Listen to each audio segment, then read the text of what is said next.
अडानी घिर रहे हैं सिवाय हिंदुस्तान के। हिंदुस्तान में वो सेफ रहेंगे क्योंकि यहां पर नरेंद्र मोदी जी के रहते हुए उनका कोई बाल से बाका नहीं कर सकता। अमेरिका में वारंट जारी होने के बाद अडानी जी का दुनिया में डंका बज रहा है। कीनिया में भी मोदी जी की कृपा से ही कॉन्ट्रैक्ट मिला था, यह बात वहां के पूर्व राष्ट्रपति ने बताई थी। स्विट्जरलैंड ने अडानी से रिलेटेड उनसे संलग्न करीब 2617 करोड़ रुपए फ्रीज कर दिए हैं जालसाजी और हेराफेरी के आरोपों के बीच में। और भारत का सदन क्यों है? भारत का संसद किस लिए है? भारत का संसद गर्म कॉफी पीने के लिए, एक दूसरे से गलबैया करने के लिए। और अमेरिका में वारंट जारी होने के बाद अडानी जी का दुनिया में डंका बज रहा है। और किस तरह से डंका बज रहा है पहले उसकी बात कर लेते हैं, फिर जो कुछ आज शगुफे छोड़े गए हैं उस पर प्रकाश डाला जाएगा। फ्रांस की बड़ी कंपनी है टोटल एनर्जी, दुनिया की 7 बड़ी एनर्जी कंपनीज में से एक है। अडानी ग्रीन एनर्जी में 20% की हिस्सेदार है। उन्होंने निर्णय लिया है कि अब भविष्य में अडानी ग्रुप में कोई भी निवेश नहीं होगा। यह निर्णय भ्रष्टाचार, घूसखोरी, जालसाजी के जो आरोप लगे हैं अमेरिका में, उसके चलते किया गया है। यह उनकी प्रेस रिलीज में है कि हमारी जीरो टॉलरेंस है भ्रष्टाचार को लेकर। तो टोटल एनर्जी ने आगे आइंदा निवेश ना करने की ठानी है। यह फ्रांस से कहानी आ रही है। एक अमेरिकी एजेंसी है जो अब रिव्यू कर रही है कि श्रीलंका का जो बंदरगाह, जो पोर्ट अडानी को मिला था, उसके लिए फाइनेंस रिलीज किया जाए या ना किया जाए। करीब $553 मिलियन का करार है, वो किया जाए या ना किया जाए। अमेरिकन एजेंसी ये रिव्यू कर रही है। श्रीलंका खुद अडानी पावर डील का रिव्यू कर रहा है और अलर्ट पर है। इजराइल में हाइफा पोर्ट जो मोदी जी के जाने के बाद मिला था, जैसे श्रीलंका की डील भी मोदी जी के कहने से मिली थी। और मैं नहीं कह रही हूं, वहां के पूर्व राष्ट्रपति ने कहा है। इजराइल मोदी जी जब गए थे, वहां से लौटे तो हाइफा का जो एयरपोर्ट, हाइफा के पोर्ट का करार मिला था, वहां पर श्रमिक जबरदस्त विरोध में उतरे हुए हैं अडानी के खिलाफ। कीनिया के राष्ट्रपति ने तो सदन में बताया कि एयरपोर्ट की और पावर की डील को हम रद्द करते हैं, और हम सबका सिर शर्म से झुका। जिस तरह का जश्न कीनिया ने मनाया अडानी की डील रद्द होने का, एक हिंदुस्तानी कंपनी ने इस तरह हमारा सिर शर्मसार किया। कीनिया में भी मोदी जी की कृपा से ही कॉन्ट्रैक्ट मिला था, यह बात वहां के पूर्व राष्ट्रपति ने बताई थी। बांग्लादेश की कोर्ट ने अडानी पावर डील के जांच के आदेश दिए हैं। ऑस्ट्रेलिया में पहले ही अडानी के खिलाफ जबरदस्त घोर विरोध और प्रदर्शन चल रहा है। स्विट्जरलैंड ने अडानी से रिलेटेड उनसे संलग्न करीब 2617 करोड़ रुपए फ्रीज कर दिए हैं जालसाजी और हेराफेरी के आरोपों के बीच में। अमेरिका में तो डंका ऐसा बज रहा है कि वारंट इशू हुए हैं।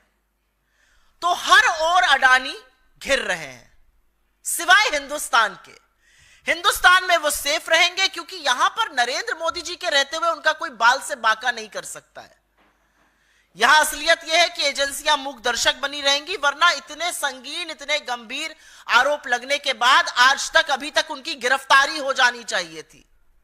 अब आगे सुनिए आज क्या हुआ। आज रेटिंग्स एजेंसीज हैं, जो कंपनियां स्टॉक मार्केट पे लिस्टेड रहती हैं, रेटिंग्स एजेंसीज उस पर अपना आउटलुक, अपनी रेटिंग देती हैं। तो उन्होंने अडानी ग्रुप की तमाम कंपनियों को, मूडीज और फिच, 2 बड़ी रेटिंग्स एजेंसी हैं, उन्होंने अडानी की तमाम कंपनियों को डाउनग्रेड कर दिया, आउटलुक नेगेटिव कर दिया।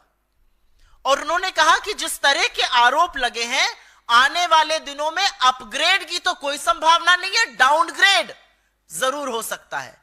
यह रेटिंग्स एजेंसी की बात है। तो इधर से उधर से हर तरह से शेयर प्राइस आप भले बचाते रहिए, लेकिन शेयर मार्केट के जो बड़ी रेटिंग्स एजेंसीज है वो आपको डाउनग्रेड करके आपके ऊपर नेगेटिव आउटलुक बोल रही है। तो आज सुबह सुबह बौखलाए अडानी के तंत्र ने एक शगुफा छोड़ा, और ये कुछ नहीं है, ये गंभीर आरोपों के बीच बचने का प्रयास है, उनकी बौखलाहट है। लेकिन यह जरूर लगता है कि जब शगुफा छोड़ा जा रहा था तो शगुफा छोड़ने वाले ने शायद आरोप पढ़े नहीं है, क्योंकि फटाक से वकालत का जामा पहनकर इस देश के प्रमुख वकीलों में से एक बचाव में उतरे और उन्होंने यह भी कहा मैं बचाव नहीं कर रहा हूं, मैं सिर्फ यह बता रहा हूं कि डिपार्टमेंट ऑफ जस्टिस का काउंट 1 से काउंट 5 में अडानी का नाम नहीं है। वो बड़ी चतुराई से यह बताना भूल गए कि foreign corruption practice act America का जो है, जो हमारा हिंदुस्तान में प्रिवेंशन ऑफ करप्शन एक्ट है, foreign corrupt practices act America का उन्हीं के नागरिक पर लागू होता है, वो विदेशी नागरिक पर लागू नहीं हो सकता है। गौतम अडानी, उनके भतीजे विदेशी नागरिक है, वो भारतीय मूल के हैं, तो उन पर अमेरिका एफसीपीए के तहत आरोप लागू नहीं कर सकती है। लेकिन तमाम इनक्रिमिनेटिंग एविडेंस अमेरिका ने अपने ऑर्डर में दी है, जिसका अभी मैं आपको उल्लेख करूंगी। और काउंट 1 और काउंट 5 जो बड़ी चतुराई से, जैसे वकील लोग काफी अक्सर करते हैं, घुमाकर जलेबी बनाकर बोला गया, लेकिन यह बात छुपाई गई कि एफसीपीए उनका नाम दे ही नहीं सकता है क्योंकि वो अमेरिकी नागरिक नहीं है। लेकिन उसी एफसीपीए ने अजोर पावर, जो अडानी की पार्टनर कंपनी है, जिसने अडानी के साथ यहां पर कॉन्ट्रैक्ट एसईसीआई से किया, जिसने पावर परचेजिंग एग्रीमेंट्स का खरीद फरोख्त किया, जिसके ऊपर आरोप है, उसके ऊपर भी आरोप है रिश्वत लेने का, और तमाम इनक्रिमिनेटिंग एविडेंस है कि क्या क्या किया गया। और अब मैं आपको बता देती हूं ऑर्डर का पैरा 47, जो साफ तौर पे कहता है गौतम अडानी, सागर अडानी और अन्य लोगों ने भारत में रिश्वत देने, रिश्वत की पेशकश करने, रिश्वत का वादा करने की एक योजना तैयार की और इस घूस के बदले सरकारों से बिजली कंपनियों को केंद्रीय PSU solar energy corporation of India के साथ बिजली करार साइन करने के लिए बाध्य किया जाएगा। यह ऑर्डर से कोट कर रही हूं मैं, पैरा नंबर 47। तो जो आज शगुफा सवेरे छोड़ा गया था, नाम नहीं है, वो लोग चतुराई नहीं, पाप कर रहे झूठ बोलकर। इसी ऑर्डर में यह भी कहा गया, और यह पैरा नंबर 49 से मैं पढ़ रही हूं, कि अडानी और उनके लोगों ने राज्य की बिजली वितरण कंपनियों द्वारा पीएसएस को लागू करने के लिए, पावर सप्लाई एग्रीमेंट्स को लागू करने के लिए भारत सरकार के अधिकारियों को करीब करीब 2300 करोड़ की घूस दी, घूस देने की पेशकश की और घूस देने का वादा किया। यह पैरा 49 से मैं पढ़ रही हूं, उसी ऑर्डर का पैरा 49 है। अब आगे पैरा 70 पढ़ लेते हैं, क्योंकि बीजेपी का यह दलील है कि इसमें हमारी तो कोई राज्य था नहीं। अरे जम्मू कश्मीर में आपकी सियासत चल रही थी, और यह सच है कि उड़ीसा और आंध्र प्रदेश दोनों जगह संकट मोचक बने नवीन बाबू और जगन रेड्डी आप ही के मोहरे थे, हर बार आप ही के बचाव में खड़े रहते थे, आपके बार बार सपोर्ट करते थे। और हमारे पूर्व मुख्यमंत्री ने और हमारे घटक दल के मुख्यमंत्री ने तो खुल के कह दिया, जांच कर लीजिए, ये प्रीवियस गवर्नमेंट्स का किया हुआ है। तो बीजेपी जब ये कहती है तो उसका एक और जवाब है, और ये जवाब पैरा 70 में है, जिसमें कहा गया है कि सबसे उच्चतम स्तर पर भ्रष्टाचार का आरोप लगाया गया है, और कहा गया है कि सागर अडानी और विनीत जैन ने SECI solar energy corporation of India की 2.3 गीगावाट पावर परचेजिंग एग्रीमेंट को आवंटित करने की जो प्रक्रिया थी, उसको पर भी गुपचुप तरीके से प्रभाव किया।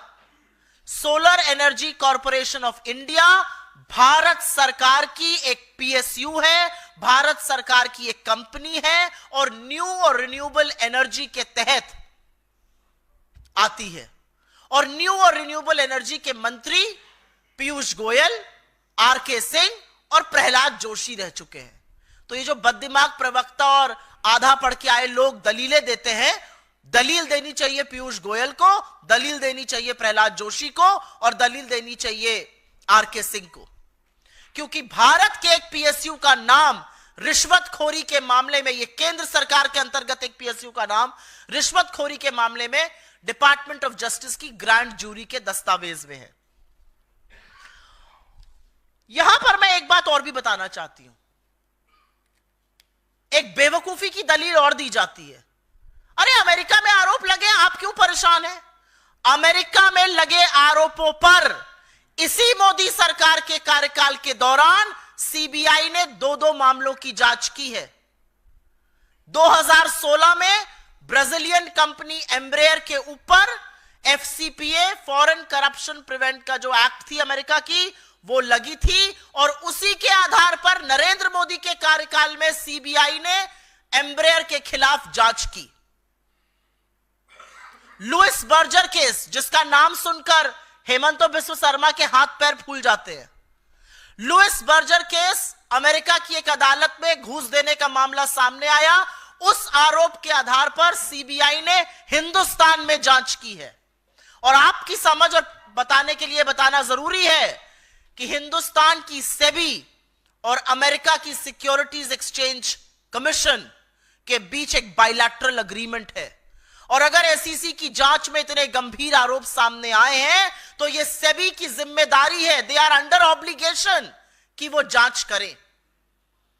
तो यह दलील बिल्कुल नहीं चलेगी कि वहां आरोप लगाए हम क्यों जांच करेंगे, क्योंकि आपने बाकी केसेस में की है, क्योंकि आपने लुइस बर्जर केस में और एम्ब्रेयर के केस में जांच की है। पर क्योंकि अडानी का नाम सामने आ गया है तो आपको सांप सूंघ गया है। हमारी एजेंसियां हाथ पर हाथ धर के मूक दर्शक बन गई हैं।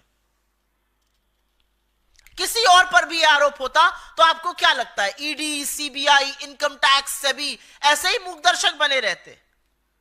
इनके हाथ पैर सिर्फ इसीलिए फूले हैं क्योंकि अडानी का नाम आया है। और एक बात तो सच है, यहां पर वो क्यों सेफ है और कैसे सेफ है, यहां पर उनसे कोई एजेंसी सवाल नहीं पूछ रही है।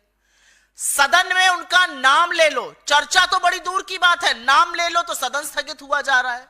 सभापति चीख चीख कर कह रहे हैं कुछ चीज रिकॉर्ड पर नहीं जाएगी। उनके लिए नियम कानून बदले जा रहे हैं, उनके लिए पूरी सरकार, सारे मंत्री, सारे सांसद उनकी पैरवी करते घूम रहे हैं। पूरी की पूरी भारतीय जनता पार्टी उनके बचाव में उतरी हुई है। तो ये सब क्यों हो रहा है?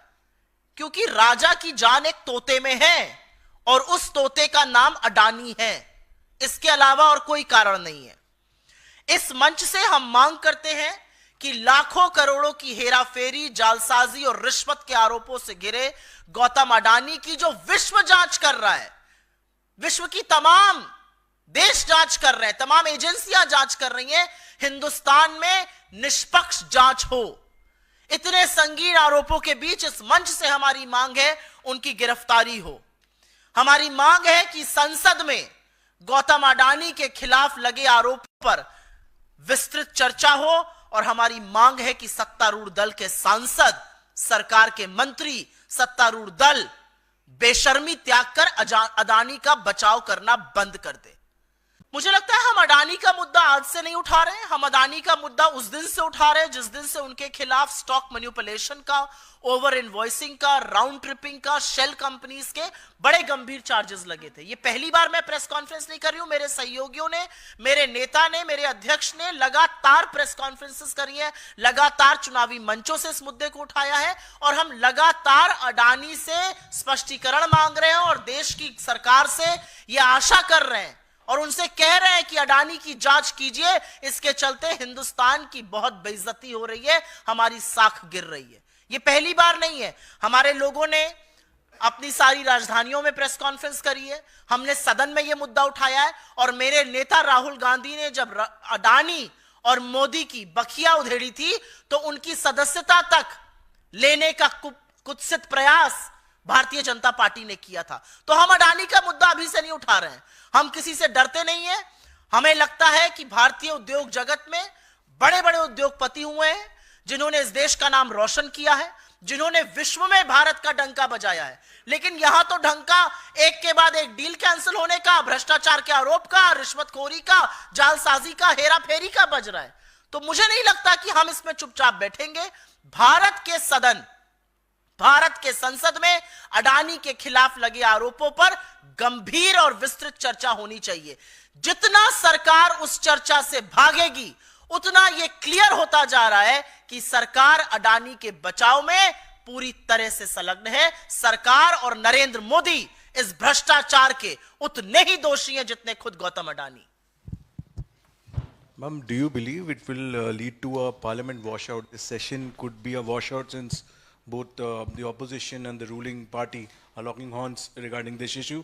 And will Congress hit the streets protesting for action against You know, Mr. this Adani? particular term, washout, is a very favorite word of media. And I'm not talking about you, but I go and represent the Congress party across various news channels. I read newspapers in the morning.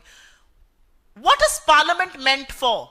Parliament is not meant for pleasantries. Parliament is not meant for MPs to go and show bonhomie with each other or have a cup of steaming coffee.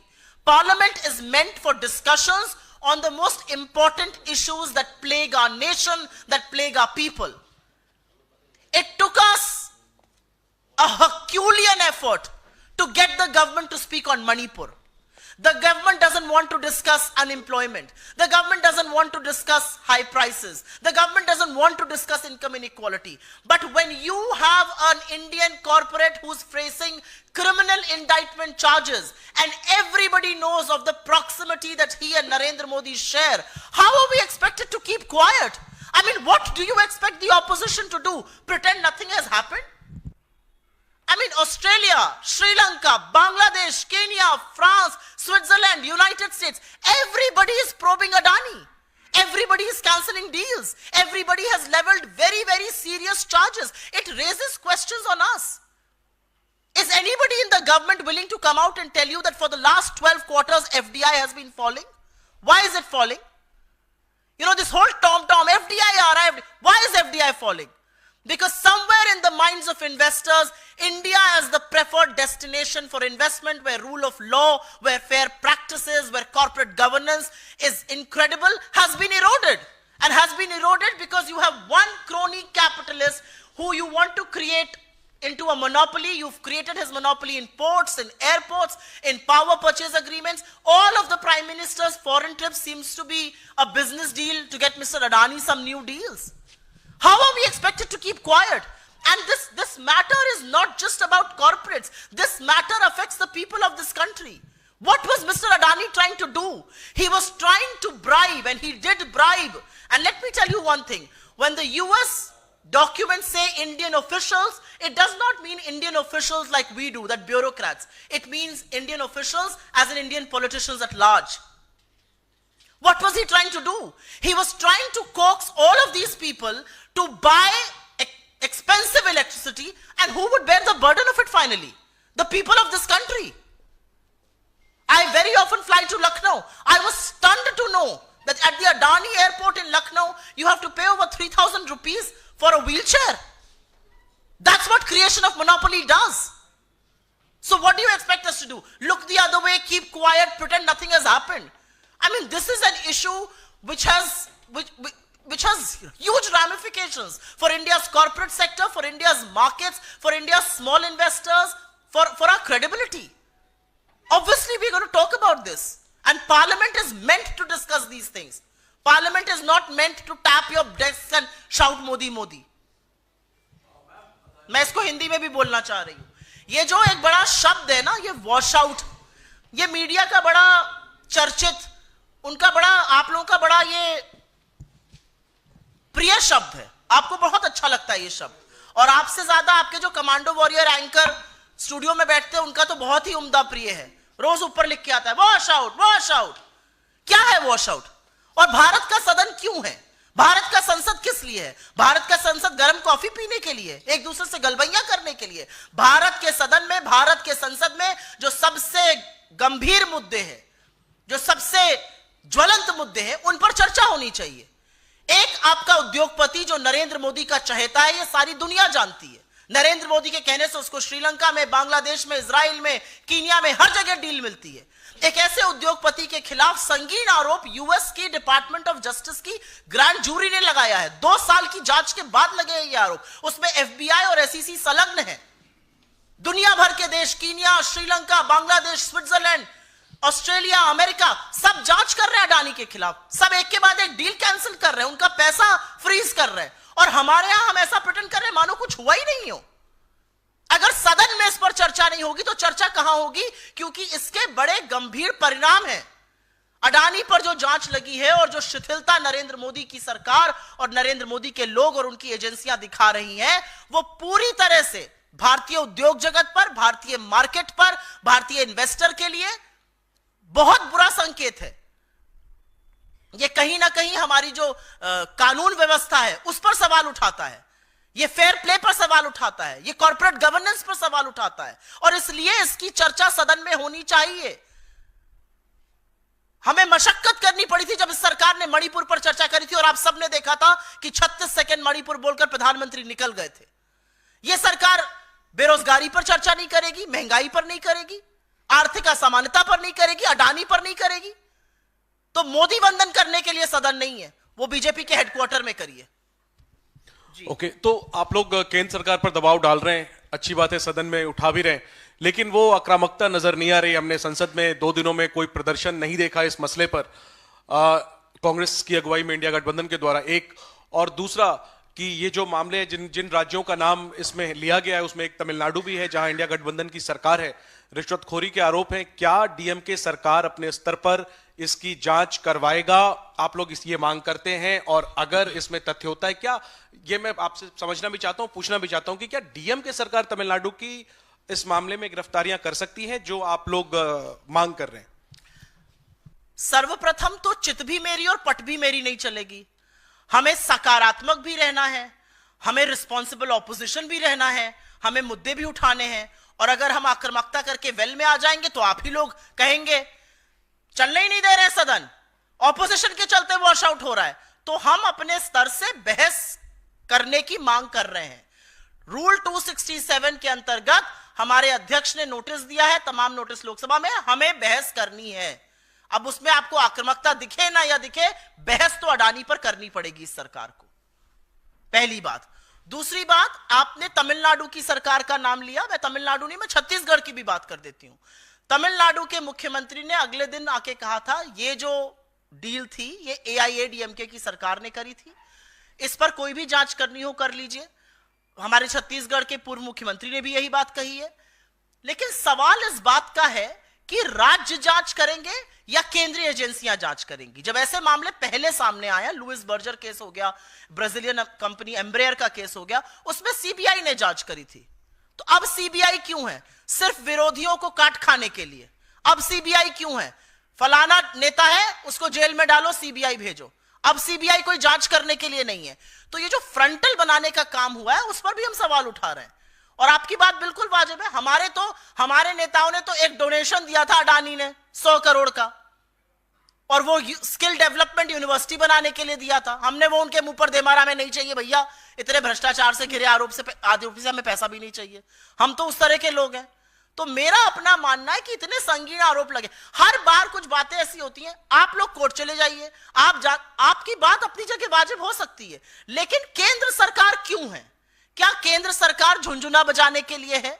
दुनिया भर के देश में डंका पीटा जा रहा है कि हमारे यहां एक घूसखोर है, उसने ये कांड किए हैं, उसके ये काली करतूते, काले कारनामे हैं। नरेंद्र मोदी जी ने क्या आंख में चश्मा पहन लिया है? क्या उनको ये दिखता नहीं है कि देश दुनिया भर में हो क्या रहा है? और ऐसी क्या फंसी है? अडानी और मोदी का ये कौन सा रिश्ता है कि नरेंद्र मोदी सब कुछ त्याग कर अडानी को बचाने पर आमादा है? ये रिश्ता क्या कहलाता है? ये तो हम लगातार पूछ रहे हैं। टीडीपी करे जांच, डीएमके सरकार अपना नीतिगत फैसला लेगी, लेकिन उन्होंने तो अगले दिन ही आकर कह दिया था, और अगले दिन आके उन्होंने तुरंत कहा था कि इसकी जो भी जांच होनी हो जाए, ये हमारी प्रीवियस सरकार ने निर्णय लिया था। मुझे नहीं लगता कि इसमें कोई ये है। और जहां तक टीडीपी की जांच की बात है, अगर टीडीपी जांच कर रही है तो बड़ा संगीन मामला है, क्योंकि एक बैसाखी अगर बवाल करने लगेगी तो मोदी जी के लिए तो बड़ी दिक्कत पैदा हो जाएगी। मोदी जी तो अब बैसाखियों पर निर्भर है, और एक बैसाखी कह रही है कि आपके कलेजे के टुकड़े की, जिस तोते में आपकी जान है, उसकी हम जांच करेंगे। क्या करेंगे राजा जी? अब सवाल इस बात का है। जी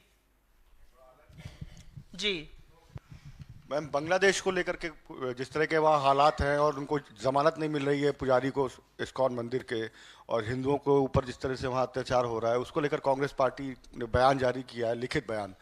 तो उसको मीडिया बाइट के लिए तौर पर क्या कहेंगे? मैं सिर्फ सबसे पहले तो ये कहना चाहती हूं कि जो बांग्लादेश में हो रहा है, जिस तरह से उनका अरेस्ट हुआ, जिस तरह से रिलीजियस माइनॉरिटीज हिंदुओं के साथ वहां पर गलत चीजें हो रही हैं, हम उसकी भर्त्सना करते हैं। और हम नरेंद्र मोदी की सरकार से यह अपेक्षा करते हैं कि आप तुरंत मजबूत कदम उठाइए, अपने स्तर पर सरकार टू सरकार बात कीजिए, जिससे लोग प्रताड़ित होने बंद हों।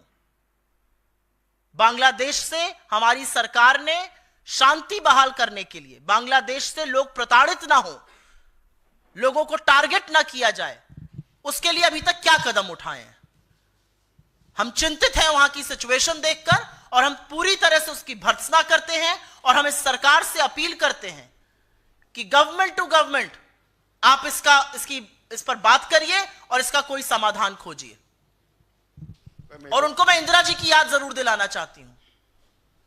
जिस इंदिरा जी को आप पानी पी पी के कोसते होंगे, इंदिरा जी का ध्यान कीजिएगा। जब हमारे पड़ोसी देश गलत करने लगे तो दुनिया की आंख में आंख डालकर पाकिस्तान के 2 टुकड़े करके विश्व का भूगोल बदला और बांग्लादेश को जन्म दिया। आप वो सब तो नहीं कर पाइएगा, आप तो चीन का नाम ही नहीं ले पाते हैं, लेकिन हमारे जो लोग वहां फंसे हुए हैं, या वहां पर जो रिलीजियस माइनॉरिटीज हैं, या हिंदुओं के खिलाफ अगर कुछ हो रहा है, तो वहां पर जरूर कदम उठाइए। एक और सवाल है, बीजेपी ने कहा है कि ऑस्ट्रेलिया की संसद ने कानून पास किया है कि जो नाबालिग बच्चे हैं वो सोशल मीडिया पे जो खराब कंटेंट है वो ना देखें। और हमारी हिंदुस्तान की संसद में जब अश्विनी वैष्णव इस बारे में कड़ी बात कर रहे थे कि हमको भी कानून बनाना चाहिए, उस समय विपक्षी सांसद हंगामा कर रहे थे। तो हमारे जो विपक्षी सांसद है वो इसको लेकर गंभीर नहीं। आपने अश्विनी वैष्णव जी का सोशल मीडिया के मद्देनजर नाम लिया। अभी 2 दिन पहले उन्होंने एक CPR करती हुई फर्जी वीडियो डाला था। उनको रील बनाने का बड़ा शौक है, इस उम्र में लगा है तो लत और भी बुरी है। तो रील बनाते बनाते उन्होंने एक रील डाली जिसमें एक व्यक्ति एक पूरी चेतना में एक आदमी का CPR कर रहा था, जिस पर डॉक्टर्स ने बहुत आपत्ति करी, और अब उन्होंने अपनी वो रील डिलीट करी है। अश्विनी वैष्णव वो व्यक्ति हैं, जब लोगों की मौत हो जाती है रेलवे एक्सीडेंट में तो वो रील बनाने में मशगूल रहते हैं। तो अश्विनी वैष्णव किस मुंह से सोशल मीडिया की बात करेंगे? और सोशल मीडिया को सेफ बनाना हम सबकी जिम्मेदारी है। उस सेफ बनाने में, सोशल मीडिया को ऑब्जेक्टिव बनाने में, सोशल मीडिया से नफरत ना फैले, सबसे पहला कदम भारतीय जनता पार्टी को अपनी IT सेल बंद करके उठाना चाहिए। जिस तरह की नफरती, जिस तरह की भद्दी, जिस तरह की गंदी घिनौनी सेक्सुअल कमेंट्स उनकी IT सेल के लोग, उनके समर्थक जिनको नरेंद्र मोदी फॉलो करते हैं, वैसा कोई नहीं करता है। जिस तरह के वीडियो झारखंड में एक समुदाय के खिलाफ बीजेपी के ऑफिशियल हैंडल से डले, हाथ जोड़ के इस देश से माफी मांगनी चाहिए। सोच लीजिए, इतना खराब था वो कि इलेक्शन कमीशन तक को वो डिलीट करने के आदेश देने पड़े। इनके लोग खुले आम महिलाओं के खिलाफ सेक्सुअल अब्यूज की बात करते हैं। इनके लोग लगातार गाली गलौज और गंदी घिनौनी बातें करते हैं। तथ्यों से, आंकड़ों से कोई लेना देना नहीं है। अगर सुरक्षित बनाना है तो बीजेपी की IT सेल को तुरंत बंद करना होगा। My self Singh Sangeeta from 10 news. Ma'am, आज के तारीख में अगर देखने जाए तो अदानी ग्रुप के शेयर्स एक बार वापस से बढ़ रहे हैं, तो इस पर आप क्या कहना चाहेंगे? आप शेयर मार्केट में इन्वेस्टेड हैं? जी। शेयर मार्केट में उतार और चढ़ाव डोमेस्टिक छोटे निवेशक के लिए बड़ी अलग तरीके से होता है, और जो बड़े बड़े कॉर्पोरेट होते हैं उनके लिए बहुत अलग तरीके से होता है। मैं शेयर मार्केट पे सवाल नहीं उठाना चाहती हूं, लेकिन डूबते हुए और लोअर सर्किट, अगर आप समझती हैं लोअर सर्किट हिट ना हो तो शेयर को कैसे बचाया जाता है, इसके बड़े हथकंडे होते हैं। उसको बचाने में LIC और IL&FS और हर तरह की सरकारी एजेंसी जुट जाती है और शेयर खरीदना शुरू करती है। कई बार प्रमोटर्स शेयर खरीदते हैं जिससे कि शेयर का लेवल संभला रहे। तो share movement is not a function of the fact कि अडानी ग्रुप पर क्या आरोप लगे हैं। मूडीज और फिच ने अडानी को डाउनग्रेड किया है, यह बड़ी बात है। आउटलुक नेगेटिव देकर यह कहा है आगे और डाउनग्रेड होगा, अपग्रेड के तो सोचिए भी मत, यह बड़ी बात है। बड़े बड़े जो कॉर्पोरेट्स होते हैं उनको शेयर संभालने का तरीका थोड़ा अलग होता है। वो ऑफ द रिकॉर्ड आपसे चर्चा कर लूंगी।